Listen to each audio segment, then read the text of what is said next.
I think I got my apostolic rebuke earlier today about telling folks to come in a room. And so I don't know if I'm allowed to do that anymore. Evidently, it shouldn't be done. Evidently. So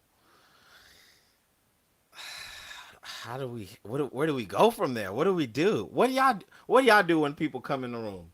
No, well, no, y'all can't answer that because y'all be saying, "Come on in the room," just like we all do. See, this is a problem.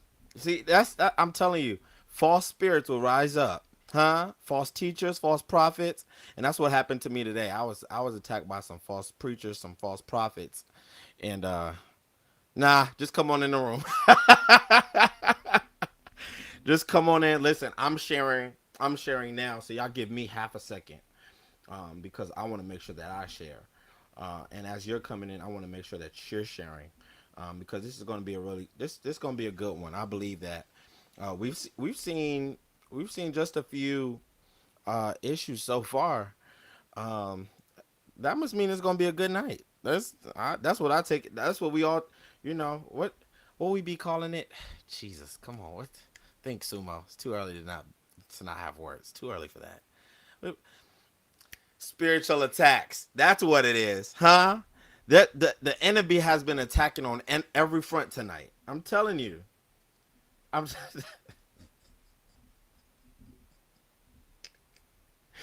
He's been attacking on every front, huh?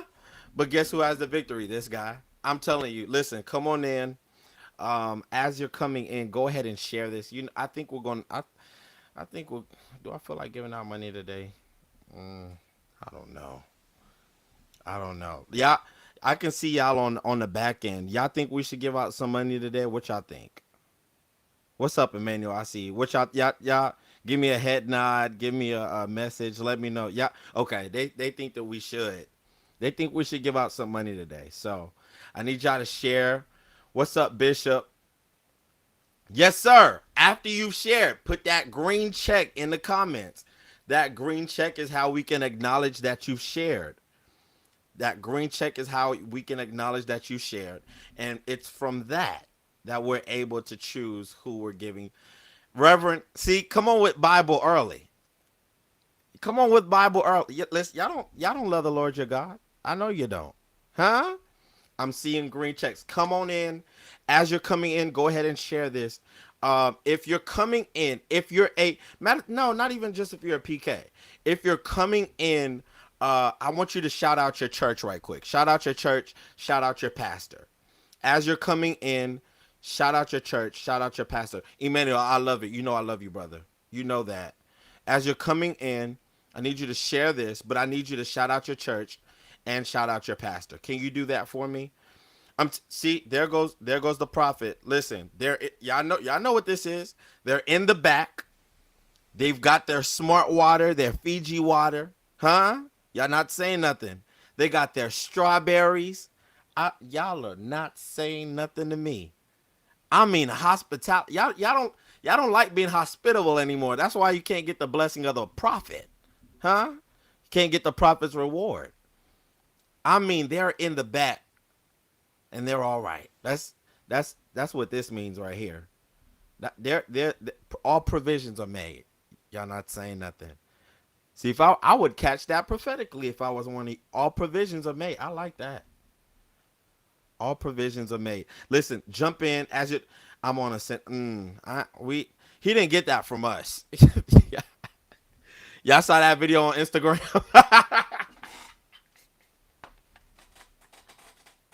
We not doing Essentia no more. The devil is a liar.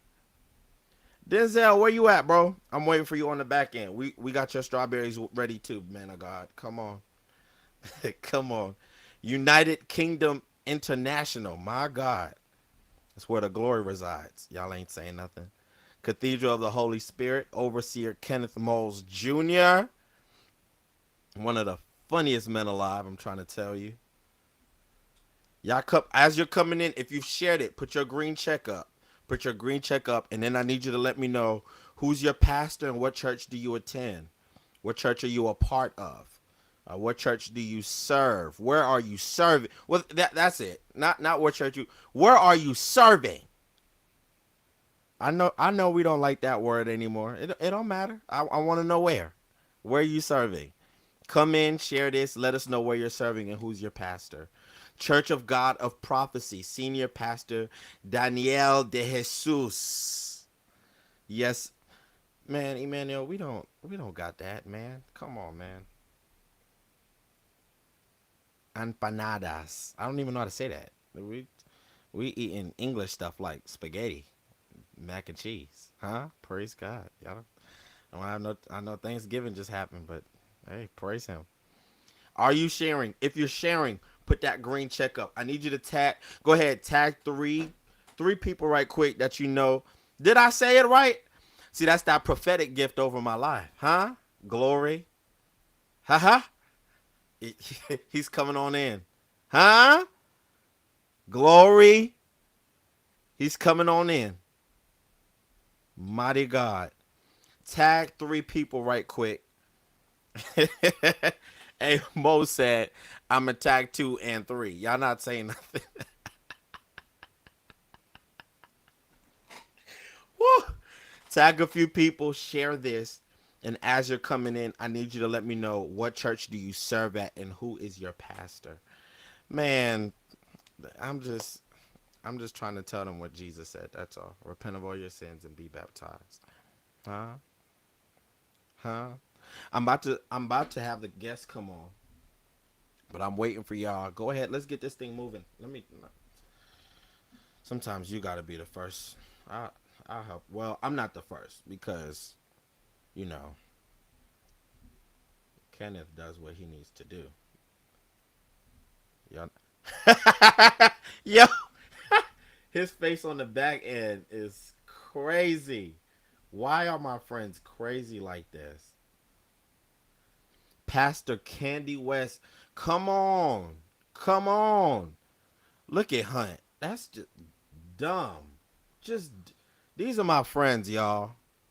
These are my friends. I serve the Lord. I will hope so. I will hope. Uh-oh. We got tambourine playing. Ta- I serve the Lord. Y'all No, coming man, in? I'm just honored to be a part, man. Man, stop it. That's a frequent flyer over here. Kenneth Moses is a frequent flyer. Y'all have no he I'd be like, okay, no. No. Kenneth is not gonna be on this one. We cut up so bad. It's gonna be bad tonight, We but it did. is gonna be good. So listen, if you are in ministry, you for the call or whatever y'all be saying, because I don't know. Whatever that is, and you feel like you want to grow, this is definitely a good night for you to be a part of this conversation. I want you to go ahead, and I mean it for real. Let's do this so we can move. I want you to tag a few people. I want you to share this, put this on your timeline. After you put it on your timeline, put the green check in the comments so we know, because we are gonna give out some money tonight. And then I want you to go ahead and tag your church and your pastor. Let them know that you serve and you serve well. Here's what I want to do. I want to bring our guests on the screen because it's time to go. We gotta. I'm excited about tonight. So we got the doctor, huh? The other doctor and the last doctor, and we You a fool, man. and we're waiting on a few to get here, and that's quite all right. But y'all talk to me. How excited are you guys about this conversation, and what are you expecting to kind of see, get, and for the people to receive out of this conversation tonight? I'll go first since I'm the only lady on the panel tonight. I think these questions are needed. There are a lot of new and upcoming PKs that may need our encouragement to continue on doing the work. So I'm excited. I'll say that I'm definitely excited, honored to be here. Thank you for the invite.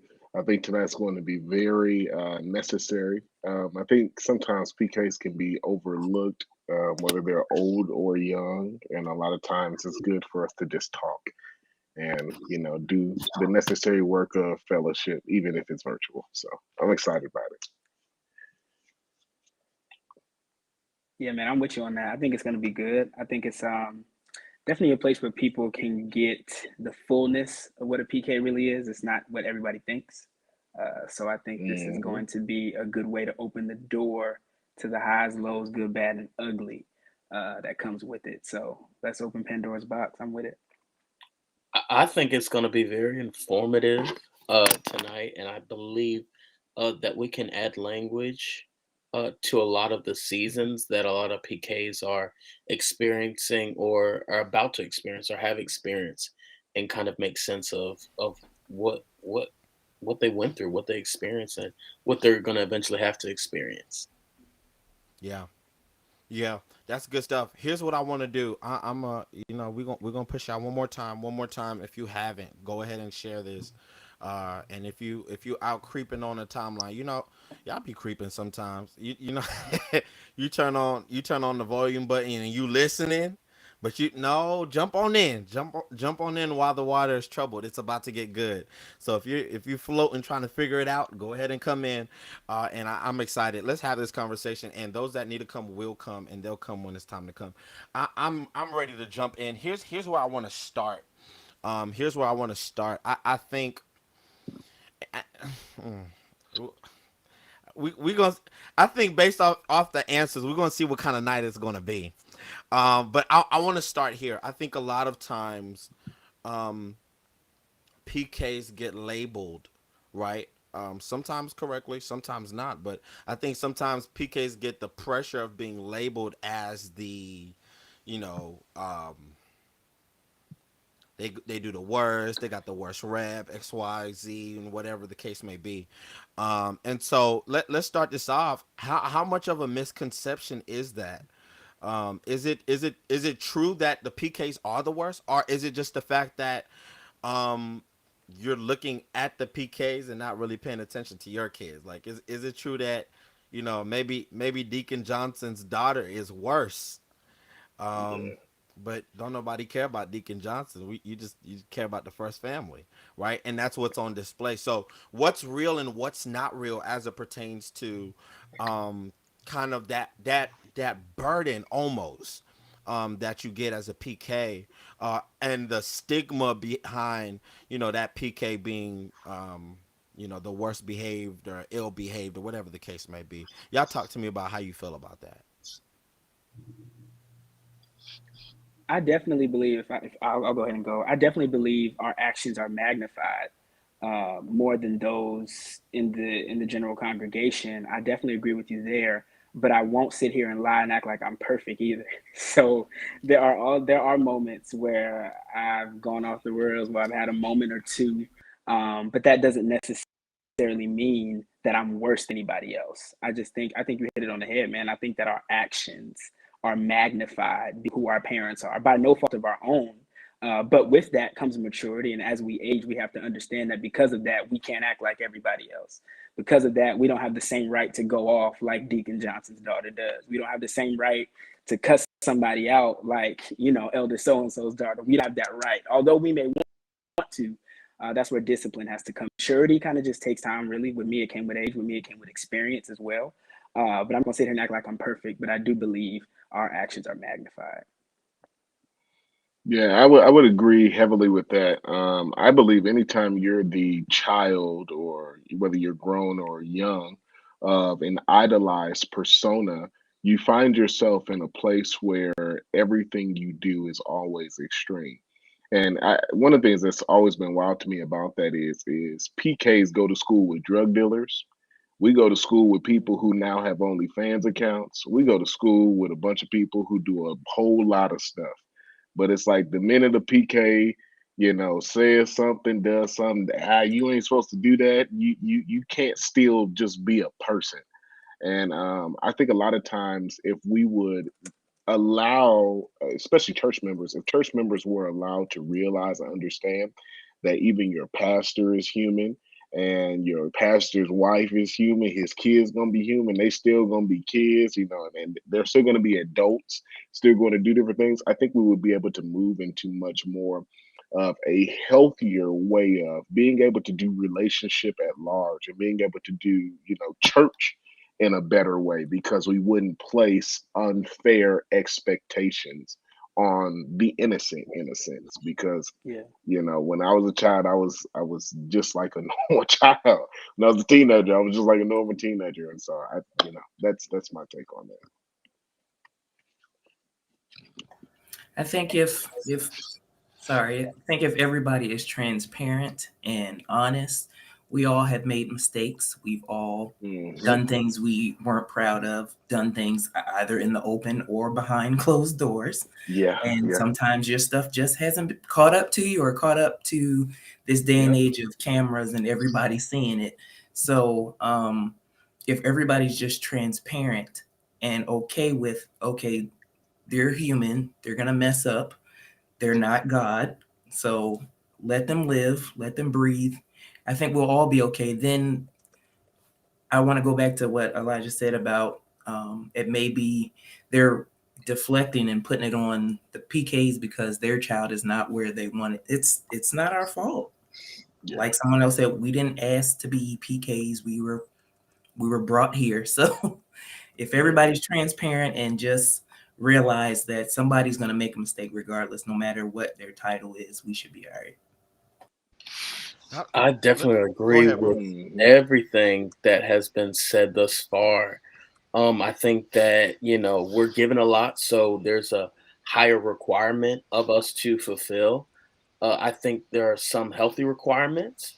I think there are some unrealistic requirements. I think, when we look biblically, there's nothing new about preachers' kids, being walling out. If we look at Eli and his sons, they was walling out from the beginning of time. So I just think Yeah. that there's a culture that's kind of been implemented and kind of pressed upon us that we don't have that space. And I think that Hmm. to an extent, some church people have kind of inserted themselves as a god in the church, where they feel as though they can dictate how we should navigate and how we should maneuver. And I think the reality is there are some church people that should mind their business about what PKs are doing. And I yeah, that's the reality of it. I The love mi- to mind your business. the mind their I business love was it. so powerful. That Yeah. was powerful. That was powerful. Listen, if you're just joining on, I want y'all to say welcome to Dr. Denzel Proctor, who just joined us on the screen. Excited to have him. Everybody on the screen operates in different spheres, and we're getting into that in a few. Because I don't believe, um, while succession has to happen within family, succession may not be over the pulpit.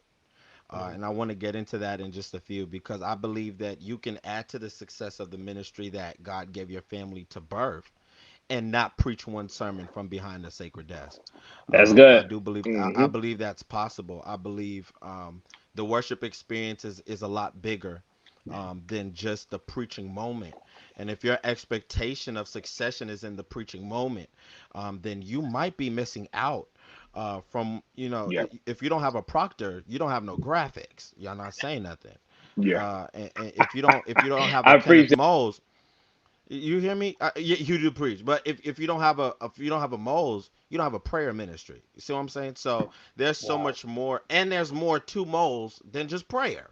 Yeah, Then just prayer. and so those are some of the things we're gonna talk about in a few. We talked about um the PK's gone wild, and that's it. We had a whole episode on that. We're not gonna get into traumas and all of this other stuff. We did that already. I think this second piece has to just be about building. It has to be about building, and it has to be about us looking at this thing in a new light. So y'all talk to me. When did you feel, for you, when did you feel you were making that turn? And it's like, oh, this is all the stuff I said I wasn't gonna be doing. I was talking about this earlier while shooting, and it's like I grew up. You're saying, oh, what's up, pops? And he told me, well, it wasn't "What's up, pops" at the time. It was "Hi, papa" or "Hello, father." It wasn't, we just got cool. But it's like, in those moments, it's like praise the Lord, and it's like, wait, what? Like you don't want to use English, like you don't want to say like hi, hello, good morning, something normal. And now here we go, grace and peace and everybody, and praise of the Lord, Hmm. everybody, and it's just interesting. It's so when did you find yourself kind of shifting in that direction of, oh, okay, so I sound like my dad, I sound like my mom. When did you start feeling that shift from I'm just out here to, okay, this I gotta make this thing make sense?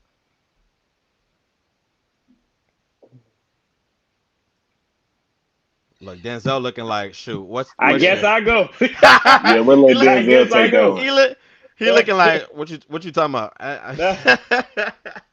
I think for me, when you grow up in church, you grow up with like all the, the antics and the, you grow up with the customs of how you should do things, or how you should pray, or how you should introduce yourself to a pastor, or where seat you shouldn't sit in and what seat you should sit in. As a pastor's kid, you see all the things behind the scenes. However, I think that you start really trying to figure out, where's my foot in the game or what I need to do for myself when you put yourself out there around away from the church.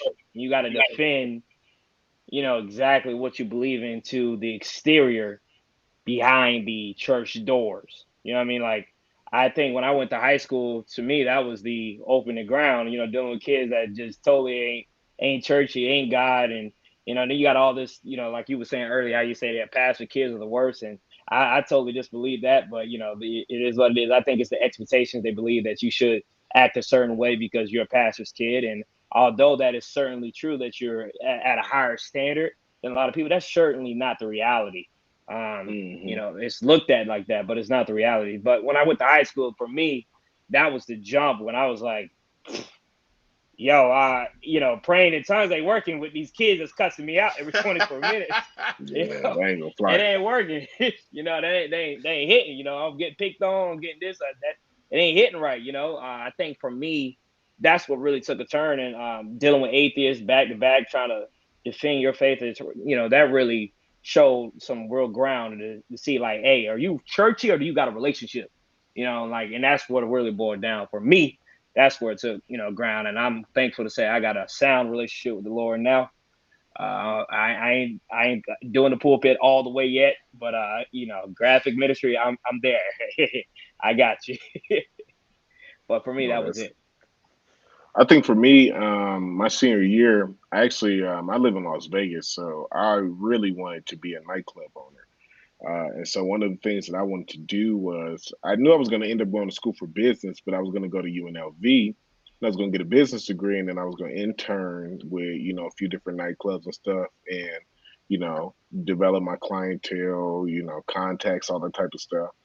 And then one day I just started praying. I was like, God, if I know I hate these church people, and the word hate was the real feeling of mine. I know I hate these church people. I know I cannot stand them. I know I've told all of them on repeated occasions. I would go to Wednesday night Bible study at my dad's church, and they would ask me, "What are you going to do post senior year?" And I'd say, "I'm going to move as far away as possible from ever seeing you." And I'm a very blunt guy. I really, I'll be honest. You can't ask people questions and not and be upset with the answer. You ask me the question. And so, I would tell them that I don't like you. I don't want to be around you. I know the things you're saying to me. I know what you're saying about me. So guess what? I got something I can say too. But instead of saying it, I'm gonna respect my parents enough to just go ahead and dismiss myself. And so I went into prayer. I was like, God, where am I supposed to go? What am I supposed to do?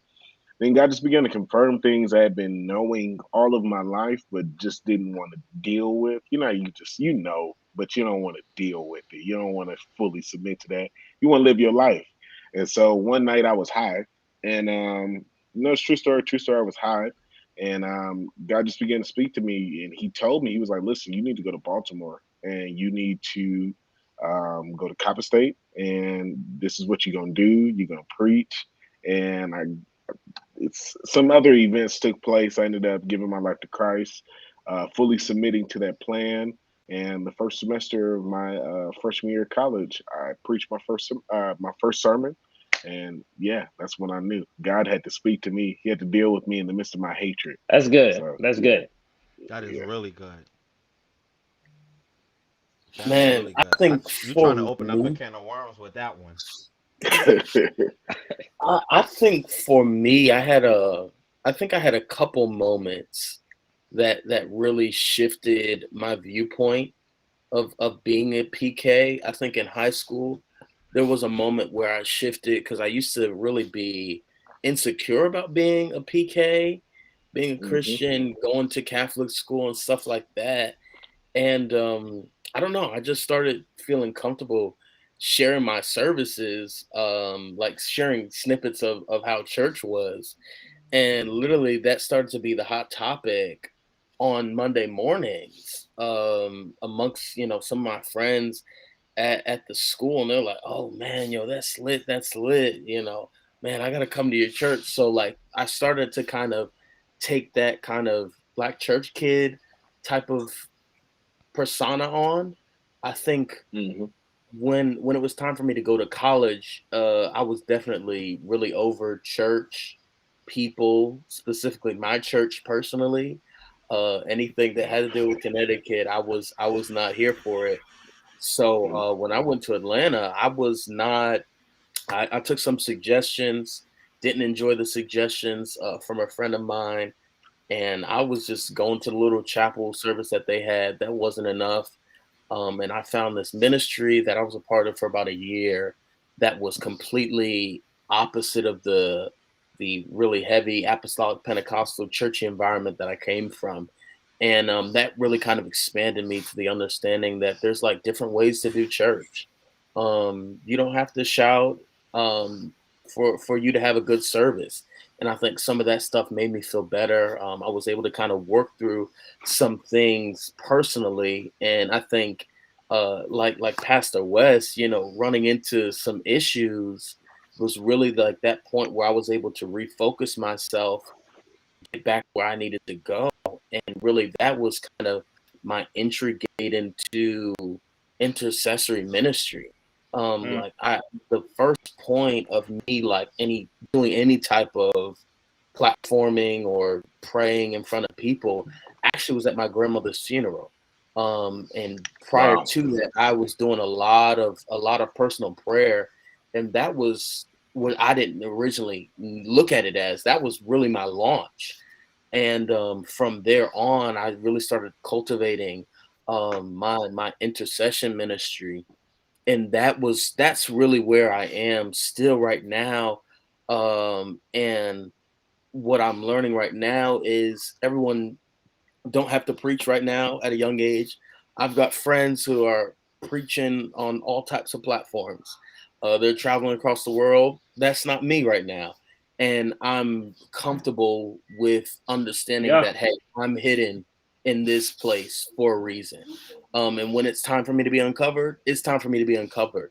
But I have to be Yeah. okay with just praying right now because there's a lot that I can learn throughout the services from other preachers that I can then cultivate when it's time. No doubt. No doubt. Hmm. I love that.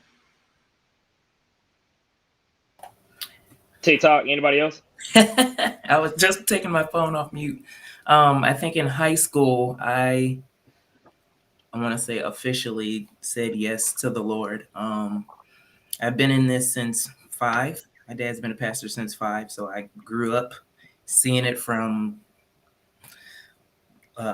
getting rid of our living room because our first church was in our living room In of the our home. house. Had to give up our play area. My brother's online; he can Hmm. contest to that.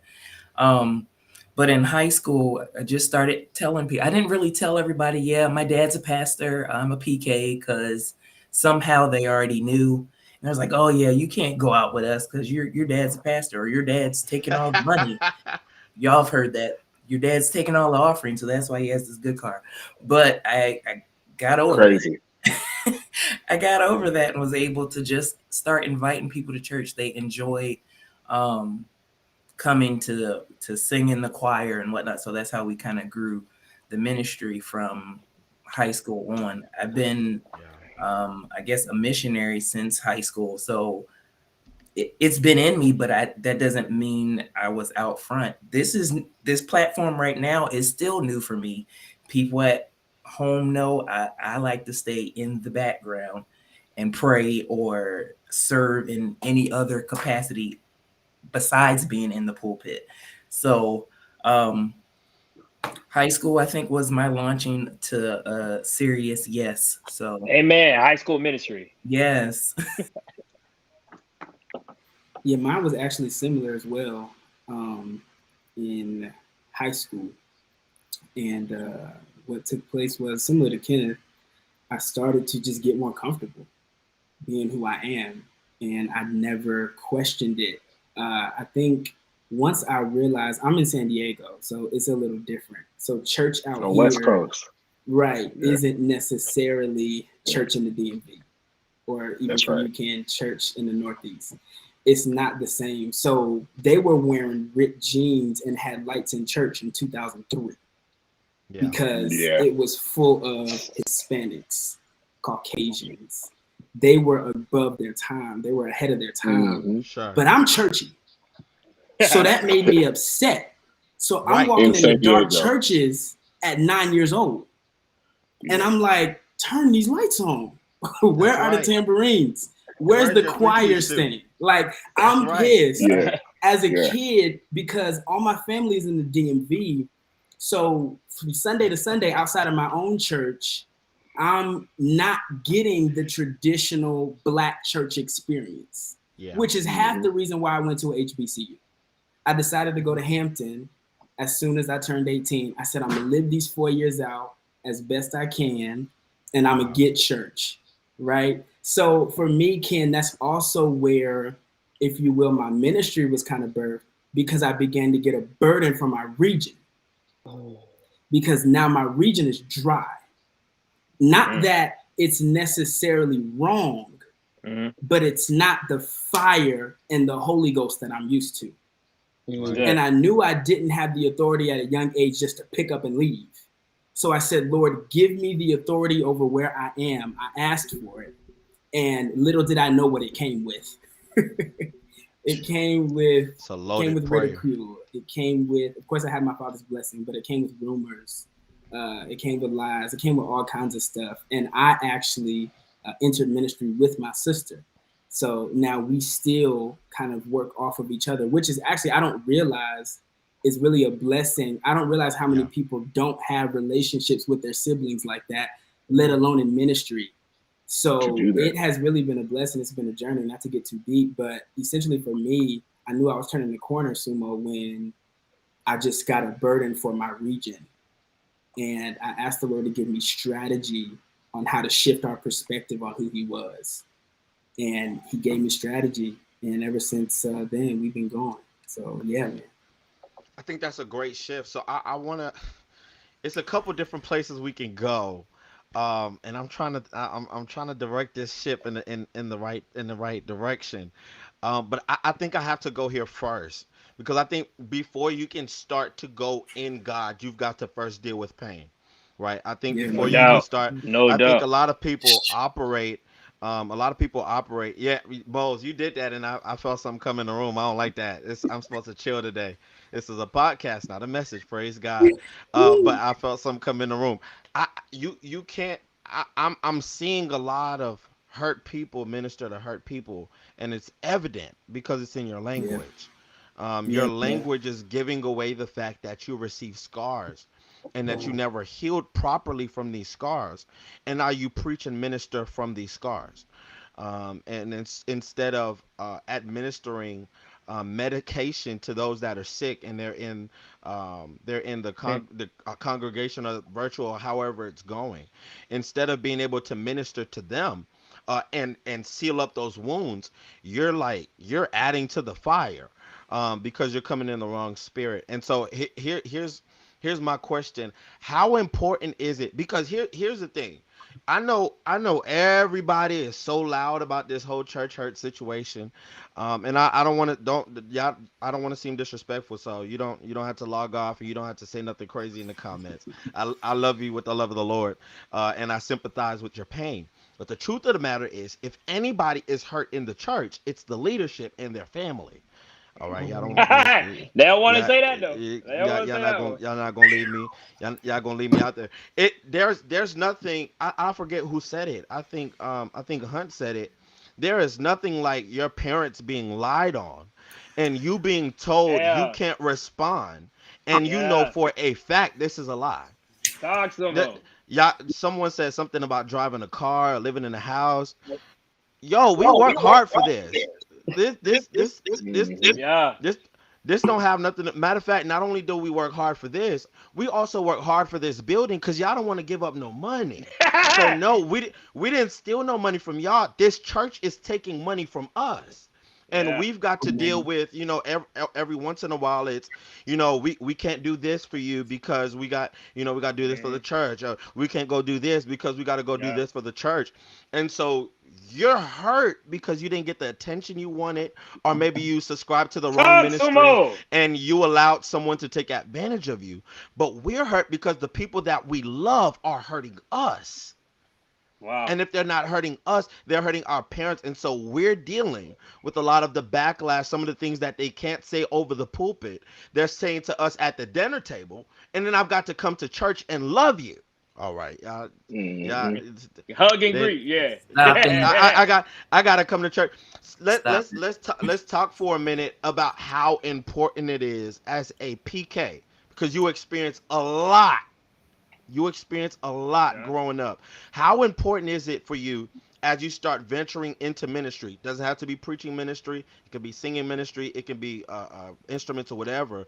As you're venturing into your calling, how important is it for you to heal properly and wholly before you start ministering to anybody else? I'm gonna jump on this real quick. Get therapy. And as Black people, we do not want to hear Jesus is the way, Jesus is going to heal you. Yes, he is, along with a therapist, I along with agree. some meds, if Yeah, you need it.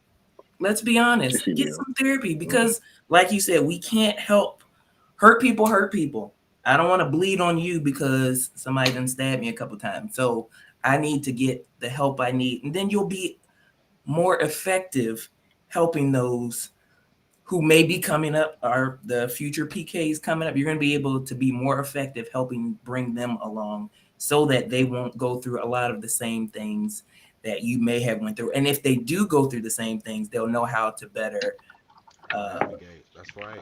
navigate through it. So I would also say, I think you have to with yourself and admit that a lot of people really Transparent. aren't scarred because they have open wounds. They have open wounds that have never Wait, been dealt with. wait, A scar is wait, it comes wait, from a closed wound. open wound. Hold on. That's a Hold, whole Uh, sermon hold, series. hold on. Talk, man. yeah, I'm Wait, sorry, but it's the wait, truth. This is a lying wait. generation. You, People lying. I got scars. No, whoa. you have an open wound. Yeah. It's never closed, Talk, and you keep picking sir. at it. And because you are a PK, you're a master at performance. And so Mhm. you're Put it very on the map. good at being able to mask and cover up your, issues. And, don't let you go to a Pentecostal apostolic type church, where emotions are at an all time high in there.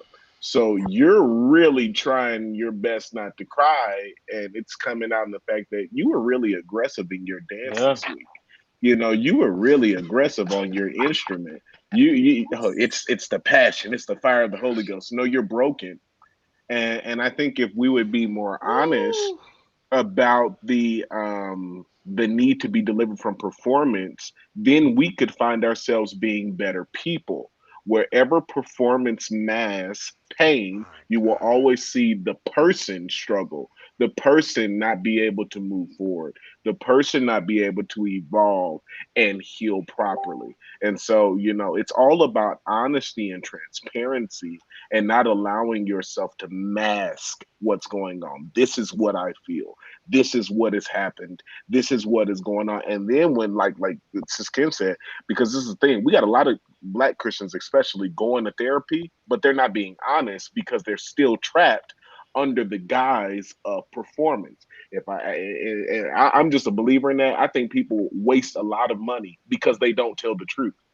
So what good is therapy if I'm not going to be honest about the fact, be honest about what it is I'm dealing with? Gotta I be just real. paid Yeah. you to sit on your couch and lie to you. I could have did that with the people I was shouting with on Sunday. Like Talk, let's be sir. honest. Like, and so Wow. that's the thing that I would say you need to be delivered from performance. I said something like a few days ago. I was like, to piggyback on what you were saying, I think the most important thing is being honest with yourself. And I think what the enemy would do, he'll have you living lies and telling lies to yourself, talking about it's prophesying. When in reality, you just lying to yourself. I'm calling those things as not as though they were. No, you're not. You're lying. You're lying. Stop saying that you can afford this and you can't afford that. Stop saying you've been delivered for 11 years and you just got out of your closet and watching pornography. I think it's important to be real and transparent. And I think, majority of people, what they do is lie to themselves constantly every day, expecting a different result. You know what I mean? Different change, something Wow. to happen in life that, is dramatic, that causes a difference for the better. But the reality is, ain't nothing going to get better if you can't be honest with the man you look in the mirror. And Yeah. I think when you go in church, and again, it's all about the, what's that word? The requirement or standards they put on us about pastors' kids. It's hard for pastor kids and pastors to have someone to talk to safely. I agree. That's the word right there, safely. I Where I agree. can talk to you and vent to you and tell you what I'm struggling with without reaching every other church folk in the church. Or you coming down on me saying, hey, well, you're a pastor's kid and you shouldn't be really struggling. Well, okay, hold on. I'm a pastor kid. I'm Yeah. still a kid, just a pastor's child. That's the title. It's like saying I'm a lawyer's child. I'm still a child, but I'm a lawyer's child. Is that ain't nothing different? I think that it's hard. Honestly, I posted it on Facebook. I was like, and I even battle it with myself. Sometimes you grow up in this custom where we say that you have to speak those things as not as they were, and we prophesy every day. And reality, though, if you're not making any actions, if you're not getting on your feet and off the couch and stop saying that God gonna do something, you're not moving. Faith without works is dead. Come on now. If you're not doing something, it's not gonna go nowhere. You can pray all day, shout, bomb bread heaven all you want, but all you're doing is knocking Do on you heaven gate hear and it me? ain't opening. So, because you got to get up and do something. If you want change, you got to get up and do change. And I think it's about being honest and transparent. No doubt. No doubt. For real. Man, that honest and transparency is imperative. And I completely agree. It takes some therapy to get through and work through some of these things that we need to deal with. I thought I needed grievance counseling for my grandmother passing. And the guy told me, he said, no, that's not it. You have a problem with this family member. That's what's causing you all these issues. And I had to work through all of that, Hmm. navigate through all of that, and really uncover some of those open wounds, some of those scars. And I think um it took me finally going back home for a little bit and having some honest conversations with my family to be like, hey, boom, boom, boom, boom, boom. This is how I felt. This is what it Yeah. did to me. And I literally, the healing was me telling my father, hey, I didn't want to come back to your church. I didn't want nothing to do with you. I didn't want nothing to do with this ministry. But the Lord had to deal with me. It wasn't always, and I think sometimes we don't just perform, but we also try to project. And Yeah. there are Yeah. moments where you had to deal with yourself. Yeah, the parent may not have been the best in some But I got circumstances, it. Hmm. but there are some moments when we haven't been the best children as well. And Man, we've agreed. caused our parents Agreed. a great deal of stress and issues and problems. So it was, hey, I'm gonna make you accountable, but I'm also gonna be held accountable for what I did or I didn't do. And I think that was Hmm. kind of really where I was able to really come into that place where, like, okay, I think I'm ready to start doing this the right way. Because there are a lot of people who are PKs who are doing ministry just because they've got an oil and grace for it, and they're completely operating in error. Mm-hmm. Yeah, bro, that's so true, Ken. I can attest to that, man. I have had this year, I can honestly say I have probably had some of the toughest conversations of my life. Whether it's with family members, siblings, old friendships, old relationships, whatever the case was, because I had to go back to, like you said, man, to being honest with myself and what it did to me. I didn't realize some of the things, and that's the danger, Sumo, to answer your question directly. That's the danger of not healing, is you won't recognize it until a later date. And all that time you spent upset and in unforgiveness and in anger, you can't get back. So you might as well be honest when it first happens, so that you don't go years and years beating on people that may be looking to you for answers. Yeah. But you're so busy in your feelings that you can't lead correctly.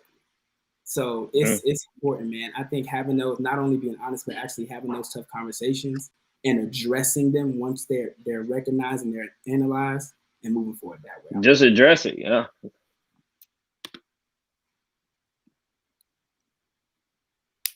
We can't hear you, someone.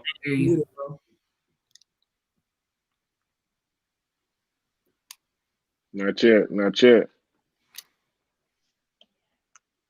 That's how we know we're moving in the right direction. Right. Can you hear me now? We'll deal with this for now. Yes. So there we go. I think Mose touched something that I think he hit on something that I don't want us to skip over it, and we're about to move, but I definitely don't want us to skip over it, and that's the fact that we don't take into account what we've inflicted sometimes as much as we want how we feel to be taken into account. And so I think a part of that healing journey, don't just let it be, oh, you did such and such to me. Because if you're living in this spirit of offense, in this spirit of, because if you can point out what someone else has done and you have no idea what you've done, that's a spirit of pride. Mm-hmm. And you got to come up out of that thing. Like that's no good.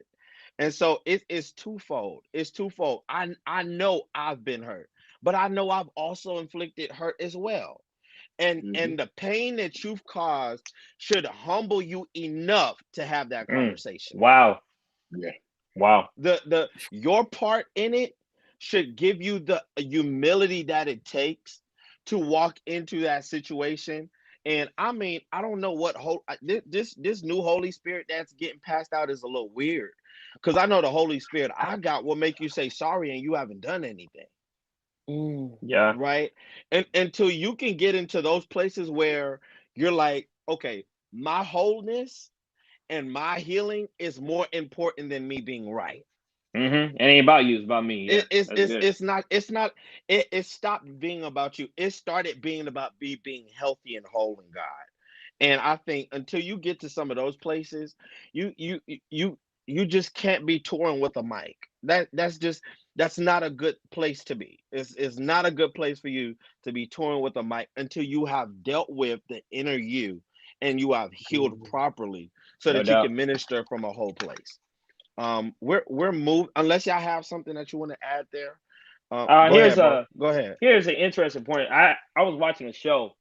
I'm a movie buff, so forgive me, but I was watching a show on Netflix. That's not a movie, but you get where I'm coming from. I was watching a show on Netflix, and in the show it says something so interesting, and it's funny. I get revelations. I don't know if any other preacher kid like that, but you can watch a movie and be like, oh, he just said something that he don't even know he just said. That's me behind the movie, right?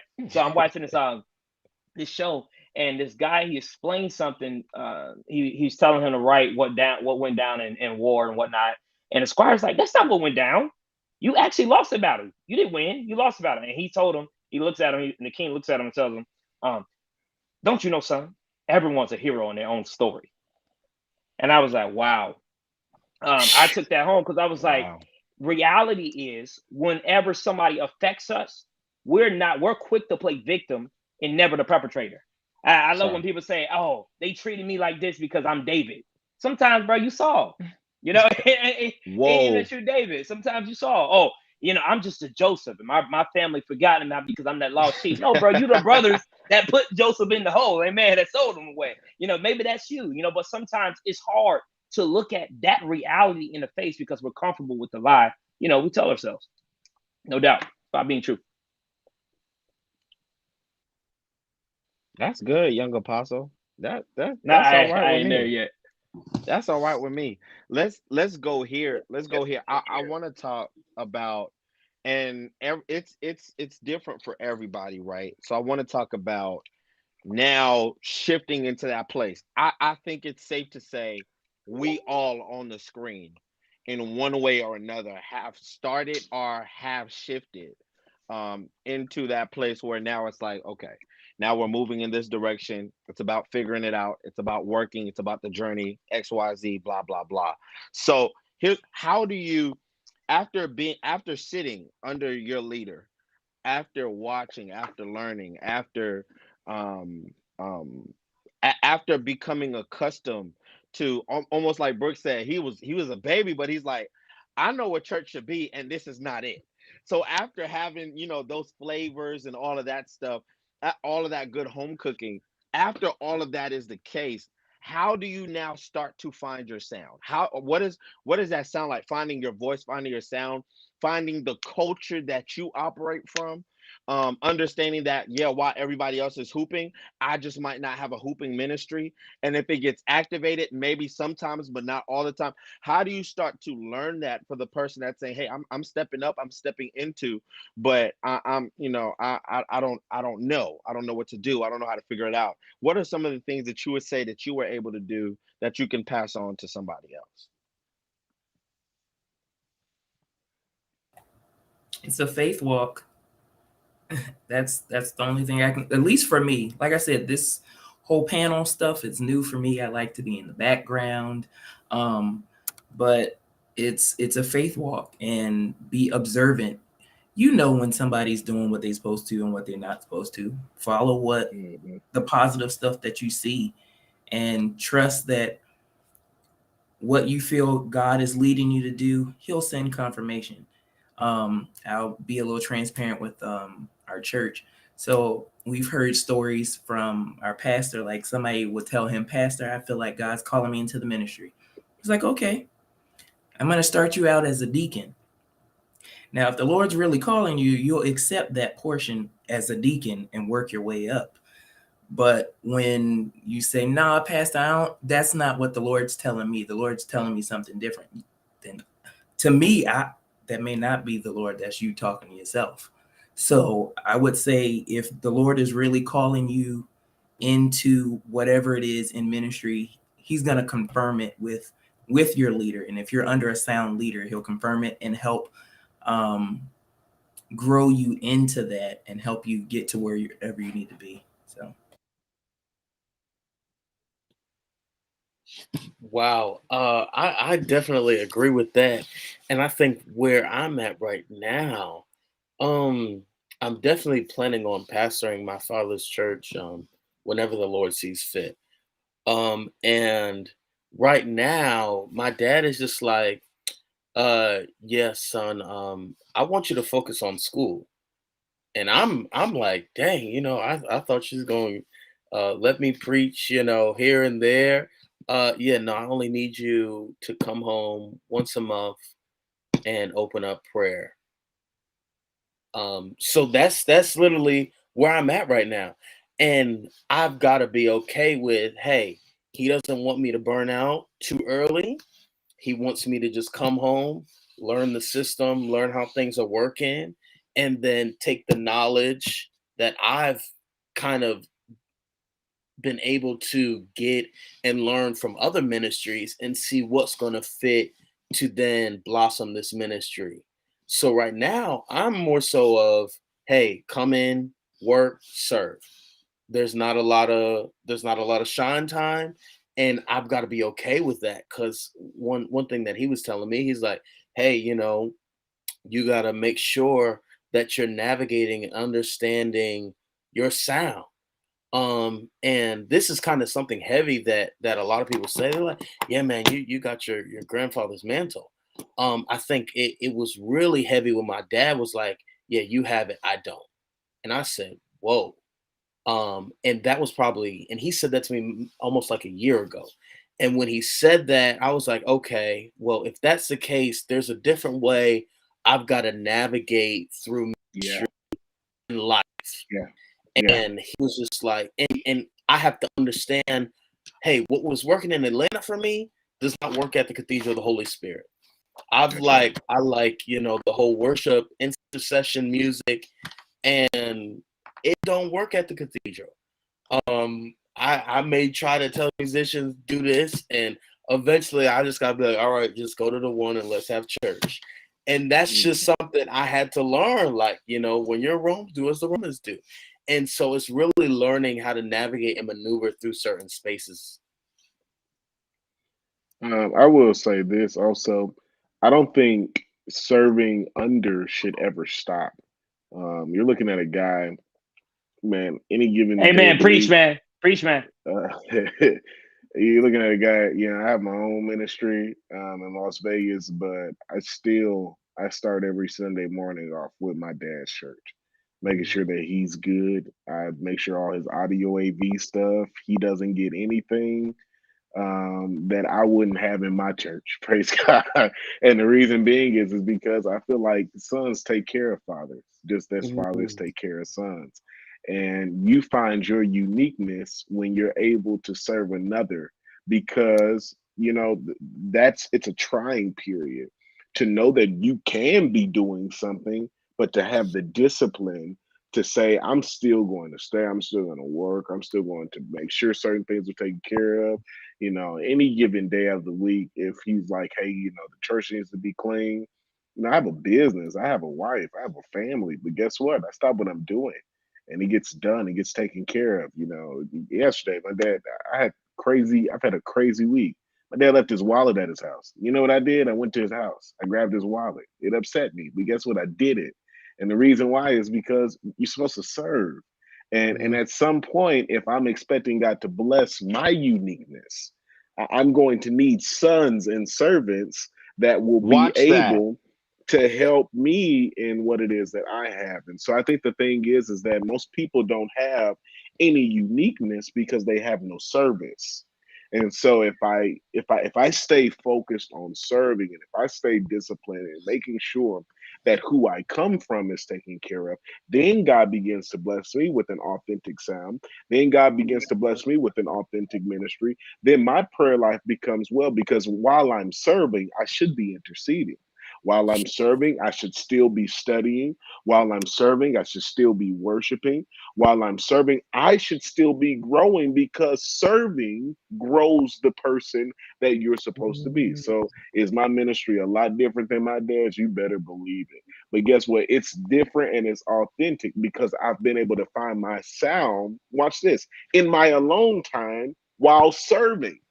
Mm. So while I'm cleaning up, while I'm figuring out sound systems, while I'm running wires, while I'm picking out outfits, while I'm traveling and going across the country to learn and to see what's going on, to see how we can make things be what we believe Vegas is supposed to be. Guess what? Those alone times are spent with me and God.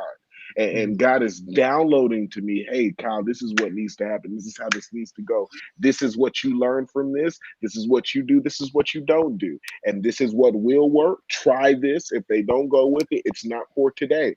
It will be for when it is time. And, all Mm. of that stuff, it takes place like that. And so I look at it like that. You're only as good as what you say. I think just to piggyback, bro, you preached my soul. I mean, you preached my soul too good. Like I'm at You're Thanksgiving, funny. bro. You preached it, bro. Listen, all right. When he was saying something that just literally spoke my spirit out. And I think the key is humility, man. Before anything, it takes a humble person to serve, no doubt. It takes a humble person to serve to get to even the idea that I need to serve. It takes a place in your life where you have to be willing to say, I'm going to sit myself aside and serve under him, even when I think he's telling me wrong. I'm going to do it anyway because I'm supposed to serve him and what he wants me to do. I think the key also is to be like he says all this, like he said in his message where he was preaching. It's like he said, is to be authentic. Stop trying to be the next them. You don't got to be the next them. Why do you have to be the next them? You don't have to do that. All you have to do is be the next person and say yes to God. And I think that's the most important thing you can do, is to be the next person to say yes to God. I promise you, their successes will never be successes to you if you try to copy what they did. It will be dangerous to you. You got to be authentic with yourself. I thank God that he put Jake's on Pulpit. I thank God he put Sumo on Pulpit. I like what God is doing with their ministry. So you know what, God, I'm not going to look to copy them, but I want to be the next person to wave my hand and say, yes, God, I want to do what you want me to do in my life, because he's an example of what you did in his life. And I think that's important. It's just lifting your hands up and just saying, yes, hey, yo, God, I'm ready. But again, like I said, it's just all about humility and just being humble. Now, Brooks, before you go, I need to admonish you, sir, because I want you to give me something practical. Because our fellow panelists decided they felt like preaching for a moment. Nothing wrong. You saw I let them go. I let them ride. Humble, sir. Abase yourself before the Lord. Yeah, okay. We get it. Okay, cool. I need you to give us something practical. And because I really believe a lot. Okay. So I want to take it back to almost like the Clark sisters when they came out with their little joint. You remember where Twinkie was like, I know I said little joint. I forget. It's late. When Twinkie was like, yeah, Ma, I couldn't tell the difference between God's voice and yours. Yeah. We got to step back from the church jargon for a second. That's just real life. Like when That's she real said life. that, I froze. It's a movie. It's a whatever it was, whatever you call it, docu, this or that. But I literally froze from the outside of me to the inside of me because I've been there. I've been where I could not tell the difference. I could not, like, if you say I'm off with God because of what you think based off of what you see. Now I'm sitting there like, yo, what's up? And it's not until I literally went into and got my own relationship where I could be like, oh, I mean, you upset right now. You're gonna say something very different in the next 5 minutes. It's the balance. There's a real practical balance between this and that, between him, her, and me. And just give me something really, really, really practical that can be used, because a lot of people are struggling trying to figure out, how do I birth me? How do I figure me out? Because I don't want to. I get it. I see it. That's amazing. How do I get to me? I think the easiest way to get to you is to embrace your own journey.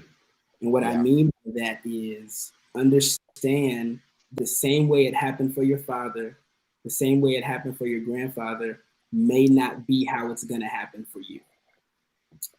For me, man, it came with a lot of experience. I didn't realize until my sophomore year of college that all of my life I was living off my parents' testimony. I didn't realize until hell hit my door that there was going to come a point in time that I was going to have to say myself. I didn't realize every time somebody asked me who I was, it was, I'm so-and-so's grandfather or grandson. I'm so-and-so's son. I'm so-and-so's. It wasn't until I developed my own testimony where I was able to say, yo, my name is Drew. How are you? And then, of course, question, aren't you? Yeah, I don't care about that. I'm Drew. Thank you. God bless you. There you go. It comes with experience. It comes with time. It comes with embracing the fact that although we share a last name, we don't share a journey.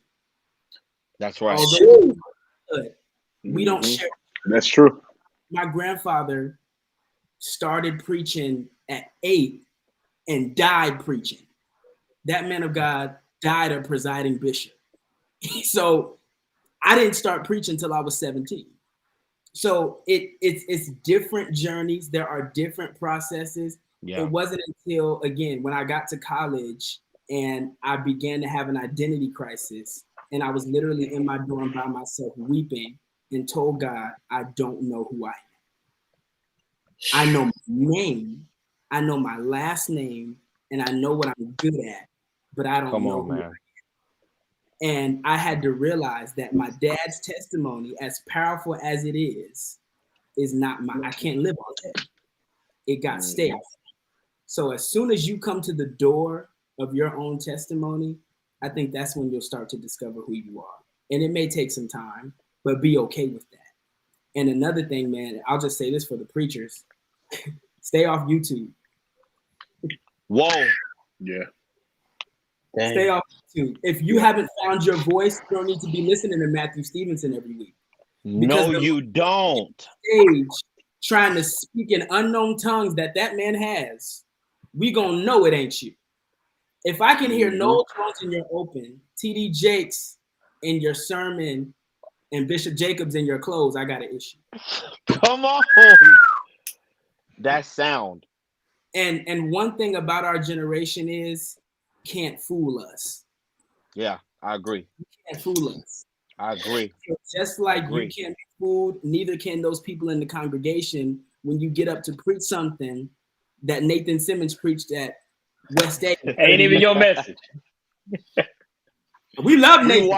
We watched all those videos. We watch them. They've got over millions of views for a reason. But we're the millions. Right. Until you get to the door of your own testimony, I think that's when you'll discover who you are, and be okay if it doesn't happen right away. Embrace your own journey, and that's the most practical piece of advice I can give, bro. I think that's what we needed, though, and I think that's exactly what we needed. I want to shift. I want to. Yeah, we heard it before. We know. We know. We heard it. I shouldn't know where you're going in your clothes, because this is Jacobs. I've heard this before many times. This is not you. This is I'll be honest. I'll be very transparent. So I didn't really. My dad didn't really throw on a cloak of preaching on me until this pandemic. But here's this too. I didn't really get deeper in God until this pandemic. So he didn't throw the cloak. That's he all. Also didn't see me where I was supposed to be until this pandemic. I say that to say, before that, I'm a church boy. I'm a church kid. So I watch a lot all the time. I'm always watching. If we're not in church, I'm probably watching church. If I'm not watching church, I'm working. But a shift came when he started putting me up, when he started making me preach more, having me to speak more. As soon as that happened, I had to cut it out. People that I loved watching, I stopped watching. Ministries that I enjoyed, I stopped. And it's not for any other reason than I don't want to get up and something be in my spirit from what I've heard and not from what he told me. And because, I mean, you can say, oh, that was a wonderful job, great job, whatever. That's fine. It sounds good. But I know with me, there's an internal battle. And so I know for me, while I'm still figuring it out, I just can't be listening to everybody. And so where it used to be church services all day and me hooping with this preacher and then me hooping with that preacher and then me hooping with that preacher. No. I had to cut that out. It's got to be less video and more praying, and less video and more reading, and less YouTube and more studying, and less it just has to happen. Yeah. And so I tell you right now, I'm not a hooper. I didn't grow up singing. Agreed. I didn't sing enough. So I don't have that for you. Now, if you want a good top word and some good Bible, I got you. I got you. But you just got to figure that piece out. We get to hooping, I'm gonna embarrass myself. I promise you. So I ain't gonna do it. Y'all keep that down, and y'all push my mic up so I can scream real good, because that's all I got. And then I need a cup of tea, right? And so just a very practical example of what you just said. You got to step away to make sure that you are being cultivated right. And I think that's another thing. I wasn't going here, but let's go since we're here. And I think that's another thing with social media. Social media can force you to rush this set timeline because such and such is this age and they got a conference and they doing such and such and whatever. No, no, no, no, no. No, mind your business. Who said that earlier? Mind, mind your business. And Mind and you. and if you need to put if you what are they what is that called? Blinders. If you need to put blinders on, and blinders might come in the way of mute this page. Maybe you need that. There's not a Yeah. if you've got to guard. How far would you go to guard what God gave you? Not Mhm. anybody else, not your dad, not your mom, not your cousin, not your friend, not that bishop or that pastor. But how far, what extent would you go to guard what God has put inside of you that has not yet manifested and is waiting on your process? I wonder if anybody wants to jump in on that for a minute. Shoot. I will definitely jump in on this. And I think there are moments where there are seasons, and this is something my father's been teaching me. He's like, hey, son, art, like preaching is an art, and you've got Yeah, to understand the fullness of that art. Now, there are moments where you should open yourself to how other people approach preaching. So wherever you go, you understand the art of preaching. So you know, hey, if I go to AME church, this is how I've got to navigate. If I go to a Baptist church, this is how I navigate. That's kind of how I look at studying preachers. Now, I don't go to YouTube to learn how Stevenson is navigating, and I'm not gonna run around here telling everybody open up. That's just not what the Lord's called me to. And you got to be okay with knowing that, hey, that's not going to work for you. That's his thing. So you've got to figure out, hey, what's your thing? Like, what's that thing that is so stuck to your DNA as a minister and as a preacher that when you hear someone else say it, they're like, oh no, that's now everybody knows I'm gonna say, and we honor the Lord. Now that's just my thing. And if anyone else says it, they're like, yo, that's, and you know me, you're like, no, that's not yours. But that's it, it's all about really learning the art and then learning where you fit in this array of artists. absolutely, That's what you got to do. And there are some absolutely. moments where you're going to be like, hey, I only like black and white, and other people will be like, hey, I like pop art. You've got to be okay with knowing, like, hey, I'm more of a Renaissance guy. That's really the biggest part of understanding the totality of the art of ministry and preaching, and then figuring out, hey, this works best for me where I'm at in this season, where I'm at, like, actually what environment I'm in and where I'm going. Like, now there are some people who I'll never watch because I know you're not going to the nations. So I don't think what you're doing is going to work. So it's just all about figuring out where you fit in that. I'm going to shut up. I must have said too much. Elijah's removed No, me. no, no, no, So. no, no. It was the first one. That second one, I just had to do something. It's just I can't Open up. help. Yeah, Ha! Y'all are fools.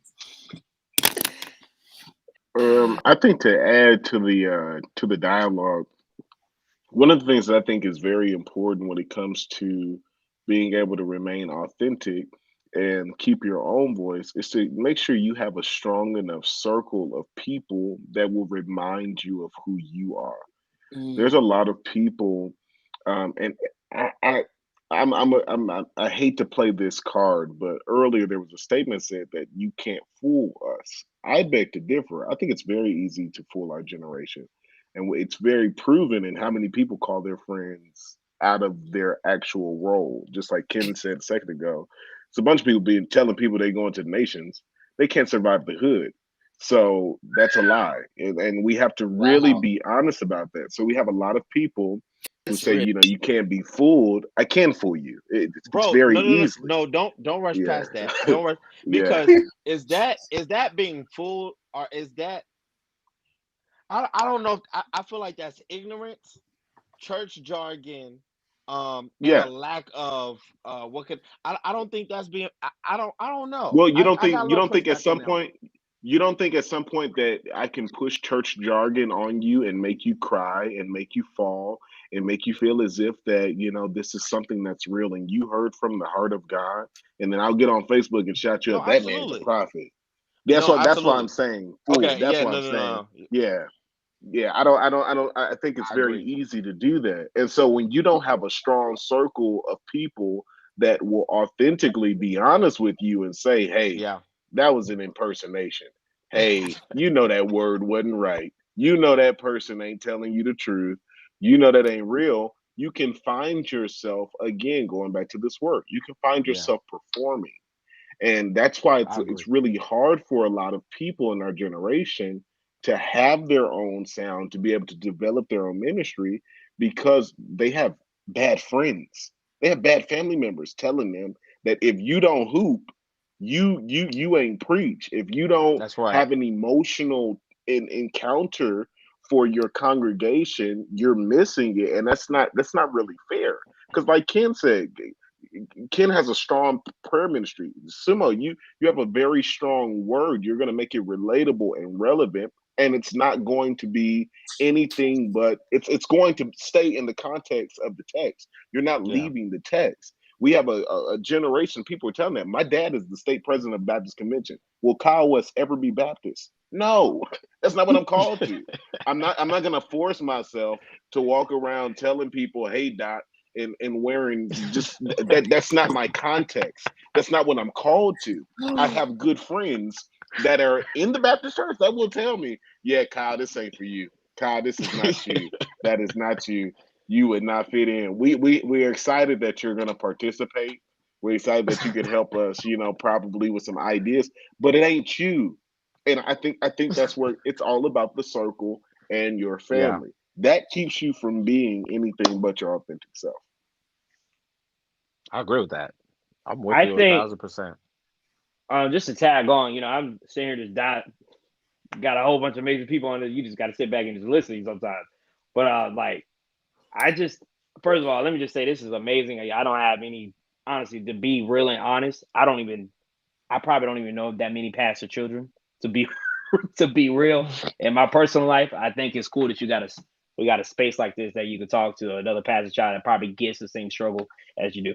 But to what do you call it? To piggyback on what he was saying, I think that we can push as much as we want to be authentic with ourselves, but I think more the main focus is just to, honestly, man, just to get close to God. Like, I think God will show you who you really are. I feel like personally, I didn't get to know who I was except I got closer to God. And then now Yeah. he's showing me, hey, yo, this is you. Hey, man, this is what I want you to do. And now I feel more confident in that space because he's showing me who I are, because I spent more personal relationship with him. I think that as we try to digress and say, hey, I need to, increase this skill set of mine or increase that, I think at some degree we missed the point that in that little mess up or that little tweaking that we think we need Yeah. to tweak is where God uses the most.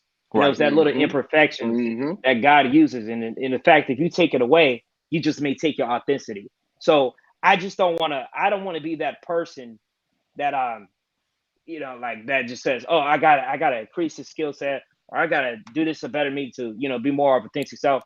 I'm more like, hey, yo, I'm just going to spend time with God and more time with God. And I think later on, he has shown me. And as he's showing me, I just speak what he's saying out of my mouth. I just want to be a servant. I think more of the time we look at as, minister as a job or as another career. It's not another career. It's just another place where you just say yes to God.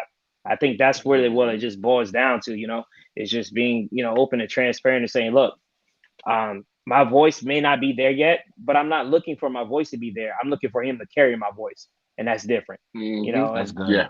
that's just me. That's good. I want to pitch it. I want to pitch something new to Hunt and to Prophet Brooks. But before we do that, I want y'all to know, as those of you that are watching, you know that we've got Leadership Essentials for 2022 coming up on December the 11th. That's next Saturday. And so if you want to be a part of that, there's free registration. There are packages, but it is free registration for those that, if you're in the Atlanta area, you can come and be with us in person. And if you are not, you can be with us virtually. And so if that's something that you're interested in, somebody at some point very soon is going to pin the link in the comments, and you're going to be able to do that. Once again, it is free registration. If you are a pastor and you're watching and you want to get some tools to the people that are in your ministry, you can do that as well. You can get that. Once again, it is free registration, and the lineup is something serious, dealing with mental issues, dealing with trauma, Wow.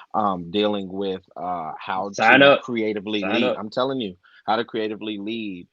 Everybody's trying to figure out the balance of getting people in the building. There's a piece on that. There's a piece on making sure that you understand how your skills and the things Okay. that you learn in church and in the ministry are relevant to the marketplace.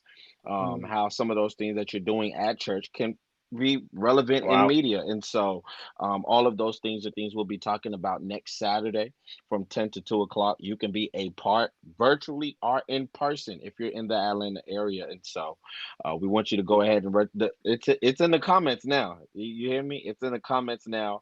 So I want you to go ahead, make sure you okay. Yes, God, it's God driven. That's not the one. Praise God. So I want you to make sure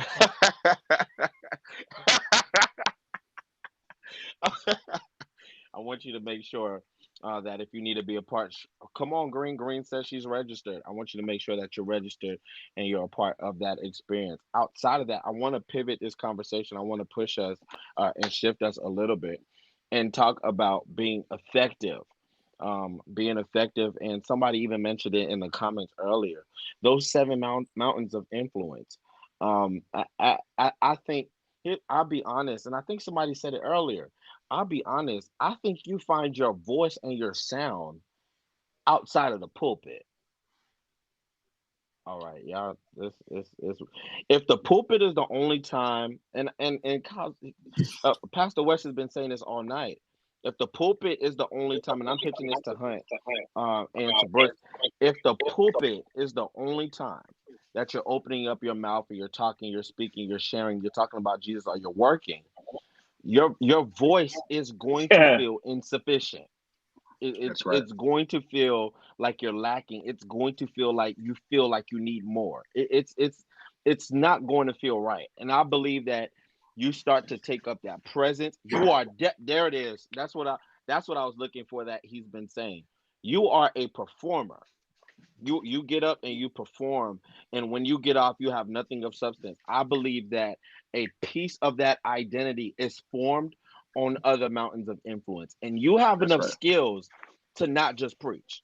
If you can Mm-hmm. preach, that means you can talk. If you can talk, that means you can pour. If you can pour, where are you supposed to be pouring into people? Where are the areas in life that you've ignored that God sent you to pour as training ground, and now you're deficient in your sound because you didn't develop properly? Who said that? Pastor West. I didn't develop properly on the backside of the mountain, and so now I sound like everybody while I'm on the front side because I didn't do what I was supposed to do. So Hunt, Brooke, talk to me a little bit about just building yourself up as far as those mountains of influence, being able to not just be church, but also to be effective outside of the building. I was gonna say, because I'm a PK and I've seen all that my parents have gone through, I didn't want to tell anybody I was a PK. So my influence has always been outside of the church, whether at work. If it's just a prayer, I've had numerous occasions where somebody will be going through something at work and I'll send them a prayer and they'll be like, whoa, I really needed that. That was right on time. Nothing that they were expecting, but I'm not first to throw out, yeah, come to my church because I'm going to preach the house. No, because I saw my parents and what they had to go through. I was trying to stay as far away as possible from the pulpit and telling people that I do speak. So, yeah, my influence has always been outside of the church. And then the scripture, of course, says, let your light so shine that others may see your good works and glorify the Father which is in heaven. So that's where my influence is outside, and then that'll draw people in. When they ask, I'll tell them, but until then, I'm just gonna be Kimberly. Yeah, man, I think it's important because for some people, that's the only place they'll ever encounter Jesus.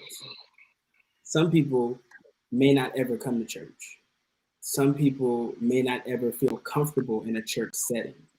But I can show you Jesus on a street corner or through a podcast or at a basketball game. You may watch church online, but you'll remember what I told you. So for some of us, I think especially for me, man, I was almost forced to really diversify my approach simply because, and Pastor West can probably attest to this too, simply because of my demographic. So in California, for example, Moles, right? Yeah. You in California, right? Yeah. So I'm not knocking you, but hear me. There's not as much to do in Bridgeport as there is in San Diego or LA. Talk right? about it, man. So people in Bridgeport in the wintertime, they ain't got no choice. I'm going to church. People in San Diego, it was 78 degrees today. I'm going to the We're beach. going to the beach. So Yeah. I had to figure out, how do I minister to somebody that's riding a skateboard? How do I minister to somebody that may be That's at a good. volleyball? I was forced. God planted me. I used to say place, but planted me in a place where I was forced to shift myself. So I had to, pray for and develop strategy on how to reach the teenage girl who church is just too loud for her. Especially my church, we jump, run, scream, and dance. So it's too loud for you. You're not coming, right? Or the 18-year-old that loves God, but he don't necessarily want to be in. We can have a pickup basketball game and take a break and talk about God for 10 minutes. So for me, man, like even with our ministry, we're starting something in February called The Alternative. And what that is every quarter of the year on Friday nights, we actually partnered with a Caucasian church that has a cafe that seats maybe 150 people. And we are going to gather youth and young adults from around the city, partner with different churches. And we're not reading a scripture. We're not praying. We're not speaking in tongues. We're not laying hands. What are we going to do? We're going to have a DJ. We're going to have food. We're going to have fun. We're going to have food trucks. If you have a small business, you're coming to sell your t-shirts. If you sell lashes, you got makeup lines. Build it. Sell your product, and we're going to connect that way. Hey, what is this? Oh, you're connected to that ministry. What is it that you guys do? I showed you Jesus without telling you, hey, come to my church Sunday at 10 a.m. Yeah. So there are different ways, and I think a lot of it goes down back to prayer, really, and asking God to download that strategy from heaven. Because, man, a lot of this stuff, and Suma, I know you know Elder Moore, right? Mark Moore. It is to this point, if you don't know that man got everything that he's doing from God, there's no way Mark Moore just woke up one day and said, this is what I want to do. He had constant communication with heaven, and heaven had to continuously give him strategy from 50 people to 500 people to 1,000 to 3,000 to 5,000 now to the studio. He had to have that constant communication. So for me, man, I think it's definitely just asking God. If you need wisdom, ask for it, man. And absolutely. I think that's where it comes from. I want to shift here, and we're not going to push the time, but I want to shift here, guys, and I want you to talk to me just about skill. Like I wanted Proctor on just about skills, about gifts, and how you can operate in ministry through a skill or a gift that has nothing to do with preaching, nothing to do with pastoring. Some of those connector gifts, like now, and we're going to do a live on this soon, talking about the worship experience. The worship experience does not start when you start preaching. The worship experience also does not start when we start intercessory prayer at 10:45. The worship experience also does not start when you pull up on the parking lot at 10:35. The worship experience starts when you see the graphic for the service. That's Your right, worship sir. experience just started. I love that. Because through this graphic, this ministry just communicated to you what you can expect, what you're going to see, who's going to be there, what this ministry sounds and feels like. All of that through a graphic. And there's so many other different parts of the experience, that play so much. The preaching is it. Don't get me wrong. The word is a must, but there are so many pieces that accompany the word, so many skills, so many gifts. So talk to me just quickly for a moment, and I think we're going to let the people go. What are some of those gifts? What are some of those skills? What are some of the things that you use, some of the things that you do in order to make sure that you're pushing ministry that have nothing to do with the pulpit itself?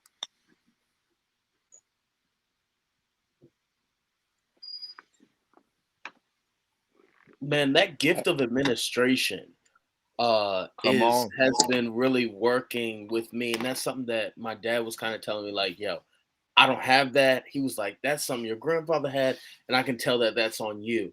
He says, I'm not going to refute anything you have to say. Tell me how my service better. Like, tell me some practical things. There's a lot going on. What can I do right now? So really right now, how I've been navigating is kind of giving him like, hey, you need another praise and worship leader. You need to like a duet. You need a man and a woman working your praise and worship right now. I said, yo, I know you don't want to make the investment. I said, you got to get lights. You got to get some new cameras in here. You got to figure out how you can stream this. I said, yo, you got one of the best churchy services in the country, and people can't view that. Like, that's something that, oh yeah, son, I don't want to. I said, I know you don't want to do it, but that's something you got to do. Like, that's what this type of church is Yeah, calling for. So must really be done. kind of that whole really Must be. administrative and looking realistically like at the bigger picture, like, hey, this is what needs to be done. This is what needs to be done. There needs to be curriculums to help your leadership grow. Like, when's the last time you did training? Like, so those were like practical things that I'm starting to work on. And I'm like, I was telling my mom, like, hey, I think I'm gonna put a curriculum together to kind of give to dad to teach his ministers and elders about altar protocol and stuff like that we don't really talk about, that hasn't been talked about in a while. So I think that administrative gift is really huge to developing successful ministries in this new age. Yeah. I would say honestly, to piggyback on, I know it seems like every PK at some point becomes a graphic designer in this generation, but Hey, come I think on that now, is come on. so. Yeah, I yeah, think that's yeah. so important. Like I have a whole production company, and like here in Vegas, and I'm being so serious. Help y'all listen. If for other PKs, if you can find a way to help your parents have a better look, do it. Yeah. Say Help that them louder. Say it advance. again. Help them have a Oh better my God. look. Help them advance. Learn Adobe. Learn whatever you're gonna do. Some people Final Cut Pro. Whatever you use, I don't care. Adobe is the best to me though. Just listen. Create. Be a creative. This is a creative generation. Put that Yeah. to use, and I promise you, you're going to really help grow the church at large. There's so many churches, and I mean no disrespect to people's context, but this is not the generation that is reacting to church seals. It may be time to revamp the church logo to help make the church itself I become agree. My. I more, agree. you know, It's up to date. You can say it. It's up to yeah, date. yeah, and find a creative way to incorporate the seal because we're a Throwback Thursday generation, Take Me Back Tuesday generation, a Way Back Wednesday. Find a way to incorporate, but modernize. Don't Yeah. disrespect what was, but create and make the thing right. My church, it's a LED party, So but it was a challenge. There was a concern at first, like how are people going to react? What is it going to do? Now it's like you receive more compliments from the older people than you do the younger. And so Agreed. it's just it's a thing of, Agreed. you got to figure it out. Okay, cool. This is where the church is going. This is what they can handle. Let me Yes. create it, or let me Yeah. find who can do that, because there's a ministry that I don't think we talk about enough, and it's the ministry of helps. We oftentimes think that's just like ushers and things of that nature. No, be a help to the ministry. Maybe Right. financial, and maybe by being a middleman, connecting somebody. My brother down here, he does graphics. If you know your church needs graphics, why not go to them? Simo, he has his production stuff. Go to them. You already One of see, the best. like you see what I'm saying. There's so many different things that that can happen within the creative realm. But that's my thing. Me, I started creating graphics, all type of stuff. I take care of my dad's church, and so that's my Yeah. thing. That's what I would say. I would say as well that growing up, I mean I agree. You just had to pick up something and figure out how to help push your parents, your Yeah, ministry. My parents they were in and out from musicians, so I picked up that piano fast. You best yeah. believe it. YouTube University, it did some justice. I picked that piano up and I went to minister and I played here faithfully every Sunday. And I just found out that's like my way to help go to church. Also, I do graphics and whatnot and etc. Yeah, I do that. That's decent, but I think one of the most effective ways, like you said, to help push your ministry, honestly, is transparency is like a gift that a lot of people overlook. It's like having the gift of transparency. You can be open and transparent and still effective. So Hmm. like I just want to be honest throughout the whole thing. Hey, yo, bro, I ain't perfect. We're gonna have a good time. I don't mind playing games. I'm Christian. I still watch horror movies. I'm Christian. I still do this. To a lot of people, I cuss. To me, I'm like, bro, this is just who I My am. Like, God. I'm not, it is what it is. Like, this is just, I'm being open and transparent. I enjoy my Christian life. And I don't want you to think, when you come to church, it's all boring and all religious. It's not like that. Hey, I love Jesus, and you'll never see me out there doing something stupid. God with me, you'll never see me out there doing something stupid. I'm being humble, But at the end of the day, I want to be transparent. I don't want to look all deep and religious. And I think at the same time, we like he said with the seals and don't mess with. I grew up in the church where it's like don't touch the what do you call it? Yeah, it's the where you put the communion table at. Don't touch the communion table. Oh, That's holy. So you go, God gonna judge you Holy. now. Don't That's holy. don't touch the communion table. And I think that stuff is scary to a lot of individuals. I think it's so important to honor some stuff, but some things, Bible says a wise man winneth souls. It's about figuring out what's the most effective way I That's can get good. this same message to them. Maybe sound different, but it's the same message same thing. at its base. Yeah. So Yeah. that's what I would say. Yeah, you hit it on the head, man. Just exposing Jesus in different ways, man. I mean, he's the same God, but there's different ways to present him. So Yeah, for me, agreed. man, Yeah. I had to do an in-depth inventory of myself and figure out who I was. And once I did and realized that I'm kind of like you, man, I relate to a lot of people, especially around my demographic. So for me, man, a way that I related to them was through a podcast. So I started a podcast and That's dope. not once talked about my church, not once talked about my ministry. We're going to talk about these topics. We're going to talk about what's going on in church. We're going to talk about why nobody wants to address issues and habits and things that we face, and still give you the solution at the end of it all. So yeah, man, for me, my mind is always creatively thinking on a way to connect with people in a different way. So first it was the podcast, then it was the alternative, and now I don't know what it'll be next. Who knows? Next year at my sister and I's conference, we are canceling church on Saturday night. We're not having church. We're having a sneaker ball, and what we're doing is for the VIP Hey, guests, send me the dress up. info. I got you, bro. It'll That's dope. I mean, be I'm in Florida. I can't do too much, but you can Hey send me the man, live. be here. It'll be so Friday night, of course, we'll have church. Saturday afternoon, we'll have church. Saturday night, put on your best clothes and your favorite Jordans and meet us for the What's up? sneaker ball. And we can have a good time. We can enjoy each other. And we can take pictures and do a little 3D spinning, whatever, and we can enjoy ourselves, man. So there's different ways to connect with people and to present Jesus in a different way. So for me, I wouldn't say it's one specific thing. The Lord just gives me different ideas and different ways to go out and connect. Yeah. If we can be that connector, I think then we're doing our job. I like it. Hey, well, I like it. well, I'm Here's down the what I street want to. in Vegas. I got you. You know he pulling up. What is your Listen, podcast?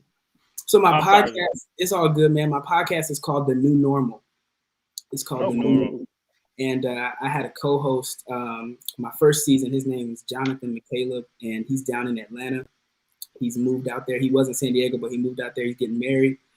Happy for him. I'm probably going to bring the second season back around springtime of 2022. And man, it's called The New Normal because we know that times are changing, times are shifting. And we know that our generation is nothing like what was and what was presented before. So we do our best to address the normal that was, maybe in the baby boomer generation, and we discuss the normal that is, what is taking place now. And through strategy and through conversation, at the end of it all, we present to you a new norm. So that's our idea, that's our strategy. Through conversation, we can change the norm. All right, man. That's good stuff. That's good stuff. Here's what I want to do. I want everybody to have a chance to give their closing remarks, as well as shout yourself out, where they can find you, how they can support, where they can follow, and all of those good things. And we this is gonna be a new normal. We're gonna release the Saints before 2 hours tonight, and that's a new normal. So we gonna we're gonna get the Saints up out of there. So if you would just talk about what you have going on for a second, as well as whatever closing remarks that you have for those that have been watching. No particular order. I'm going to go first again. I'm Kimberly Hunt from New Community Church of God in Christ. I am. Hey, Kimberly. Hi. I am a part of the Church of God in Christ, and we are, I'm also a part of a PK connection group. So more ideas like this. Half of my team is watching live and they've enjoyed every bit of it. So Elijah, if we can get the recording or the questions and whatnot, this will be perfect for us. Absolutely. I'm on Instagram and Facebook, and that's about it. Love it. My name is Kenneth Moles III. That's where you can find me on Facebook. On Instagram, it's Ken_Moles, Moales. For those who don't know how to spell that. No shade at all. Like I'm just being honest. Open up. What? You gotta spell it out. What am I? Yeah, I'm just serving God. I want to say this one thing. Sons don't sit, they serve. Okay. So if you consider yourself to be a son, you should be you should do more serving than sitting. All right, that's all I have. Sons and daughters. Yes, sons and daughters. Let's be Amen. inclusive here. All right, y'all. Well, I'm Pastor Kyle West from Las Vegas, Nevada. I pastor a church called Outpour LB out here in Vegas. So if you're ever this way, feel free to connect. I am in Vegas. It's a different place, for church and stuff, but you can feel free to connect with me on Instagram at Kyle A. West, on Facebook at just Kyle West, and yeah, that's about it. I was honored to be here. So thank you for having me, my guy, and yeah, I love the conversation. It was really nice meeting you all. Yes, sir. I'll go. I'm Andrew Brooks, right here in San Diego. West, we got to connect, man. It's not enough West Coast love out here in these streets. Come on, man. I'm down the street. Andrew Brooks, man. You can follow me on Instagram at Andrew S. Brooks _ Andrew S. Brooks _ Facebook, Andrew Brooks. And the ministry that my sister and I have, we're on Instagram at The River Experience. The River Experience. Yeah, you can find us. And we're on there. We'd love to connect with y'all. All right, so They I guess host I'm they last. host they hosted an amazing event this summer. Yes, sir. Got my boy collared up. Yeah. Super proud from afar. Super Yes, proud. sir. Thank you, man. All right, so my name is Denzel. So you can follow me on the gram at Denzel M Proctor. It's spelled with an I, so don't spell it wrong. It's Denziel, not For those that Denzel. don't know how to spell it, that's right. That's right. Denziel. Don't spell it like the pencil, okay? It's Nziel. All right, M Proctor on all platforms. That's Facebook, Instagram, etc. If I was to leave with something, like I said, I'm just a person that serves God. I'm not looking for the attention sake for most part. I just say, look, you ain't gonna get nowhere if you can't humble yourself first. That's just like the best thing. So I enjoyed being in the presence of all these amongst great people, the great sumo. The great sumo, and I gotta know y'all names, man. Drew, I think that's your name, right? This way, that's your Yes, name. sir. Yes, sir. And then we got up here above me. I can't. Damn, bro, I'm bad with names. I'm a music school teacher as well, so I got a lot of names I got to memorize. Where's the And pointing I'm thing? So bad with names. you got Kim, you got Professor Kim Hunt, you've got Dr. Kenneth Moles the third. You've got, is it here? No, it's here. You've got Professor Dr. Pastor Kyle A. West. You've got Hilarious. Suffragan Bishop Andrew Brooks. And then you've got, where is it? Oh, it's over there. You've got Dr. Denzel Proctor. There you go. Listen, So you got it, folks. tonight has been amazing. I cannot say thank you enough to the guests as well as to those that have come on. I will say this: if we would have come on and we would have been church bashing, this thing would have been jumping. But I just believe that it's about time for us to have building conversations.